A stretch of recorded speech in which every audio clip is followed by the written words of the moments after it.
Hello, bonjour, bonjour, j'espère que vous allez bien. Ici Aurélie Pawa, coach en transactions commerciales. Aujourd'hui, j'avais envie de vous parler d'une erreur que font beaucoup trop d'entrepreneurs et beaucoup trop de dirigeants d'entreprise.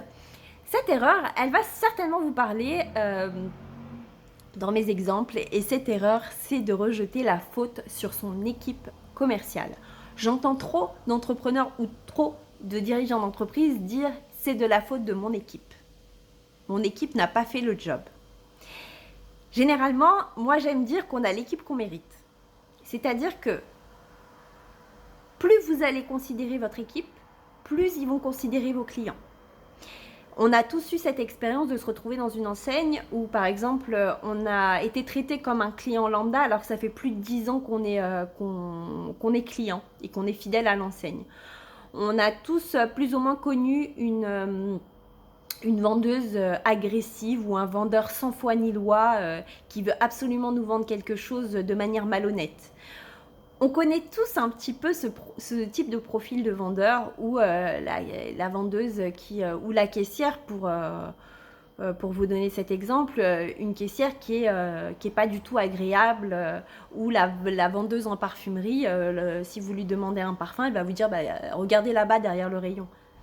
Moi, ça m'est déjà arrivé et je trouve ça tellement aberrant qu'une salariée d'une enseigne, d'une grande enseigne, me renseigne comme ça. Et souvent, quand on fouille un peu et quand on remonte, on se rend compte que leur responsable leur parle de cette manière et que plus haut aussi, on leur parle de cette manière. Aurélie, tu fais des généralités, c'est ce qu'on m'a dit dernièrement, mais absolument pas. Pour moi, on a l'équipe qu'on mérite. Donc si aujourd'hui, vous avez une équipe commerciale, renseignez-vous sur leurs besoins. Que ce soit leurs besoins techniques, que ce soit leurs besoins émotionnels. Renseignez-vous sur leurs besoins, posez-leur des questions à votre équipe, demandez-leur comment ils se sentent, de quoi ils ont besoin exactement pour mieux travailler. Et puis, nouer des relations qui sont bienveillantes et éthiques avec votre équipe pour qu'ils puissent le retransmettre avec vos clients. Voilà, c'était mon petit conseil du jour. Dites-moi si cela vous a parlé, si vous vous êtes retrouvé, peut-être en tant que client ou peut-être en tant que décisionnaire d'entreprise, en tant que chef d'équipe. Dites-moi dans les commentaires. Je vous souhaite une belle journée et prenez soin de vous. Ciao, ciao.